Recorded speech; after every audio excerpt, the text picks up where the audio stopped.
ሰንበት ታቢ እምኩሎን ዕለታት።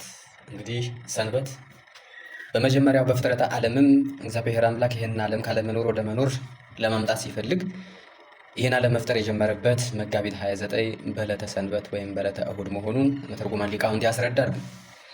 ከዚያም በኋላ ሰንበት በመጨረሻም ጌታችን መድኃኒታችን ኢየሱስ ክርስቶስ ይህንን አድርጎ በመልአኩ በቅዱስ ገብርኤል ብስራት ወደ በእመቤታችን በቅድስት ድንግል ማርያም ማኅፀን ያደረባት የተጸነሰባት ዕለተ ሰንበት ናት፣ መጋቢት 29።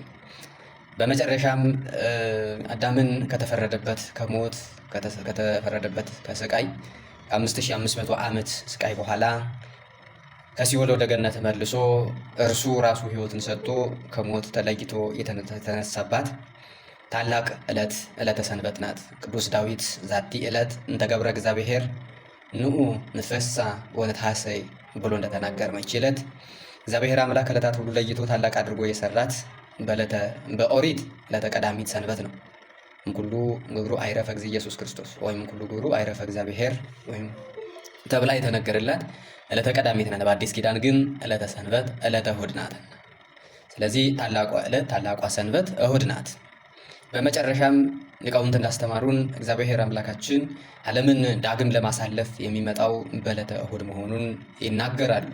ስለዚህ ሰንበት ታቢም ኩሎን ዕለታት፣ ሰንበት ከሌሎቹ ከሁሉ ዕለታት ትበልጣለች። የአዲስ ኪዳን ዕረፍት ጊዜ ዕለተ ሰንበት ናት። እንግዲህ ሊቃውንት እንዳስተማሩ ማንም ክርስቲያን የሆነ ሰው በዕለተ ሰንበት ቤተ ክርስቲያን ሄዶ የሚቻለው ስጋው ደሙን ይቀበል፣ ካልተቻለው ግን ታምሯን ሰምቶ ቢሄድ ስጋውን ደሙን እንደተቀበለ ይሆንልኛል፣ ይደረግልኛል በማለት ቢሰማ ብሎ የተናገሩት ያለ ምክንያት አይደለም።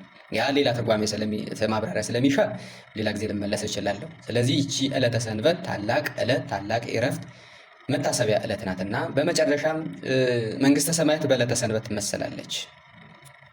ይህ ዛሬ ከስራዎቹ ሁሉ አርፈን የስጋዊ ስራዎችን ትተን መንፈሳዊ ስራን ብቻ ስንሰራ እንድንውል አባቶቻችን ስርዓት የሰሩልን ያስተማሩን ያለ ምክንያት አይደለም። ይቺ ዕለት መጨረሻ ይህንን ዓለም ተሰናብተን ሰማይ ወምድር ያህልፎ ቃል ያስጃለፊ በጊዜ ላርዳይሁ ሰማይና ምድር ያልፋል ቃሌ ግን አያልፍም ብሎ ጌታ መድኃኒታችን ኢየሱስ ክርስቶስ ለሐዋርያት እንዳስተማረው ሰማይና ምድር ያልፋል፣ የሚታዩ ዓለማት ሁሉ ያልፋል። ለተሰንበት እንግዲህ በጠዋቱ ቅዳሴ እንዲህ ቅዳሴውን አሳልፈናል።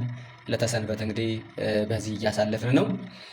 ትንሽ ጊዜ ጠፍቼ ነበረ። ከዚህ በኋላ እንግዲህ በነገረ ሃይማኖት ብዙ እየተዘጋጀው ስለሆነ ወደ ዩቲዩብ እየመጣሁ ነው። እንግዲህ ግዕዝ ሚዲያን ሰብስክራይብ፣ ሼር በማድረግ ትብብር እንድታደርጉልኝ በእግዚአብሔር ስም እጠይቃለሁኝ። በያላችሁ በሰላማችሁ ይብዛ። ሰላም ሁኑ።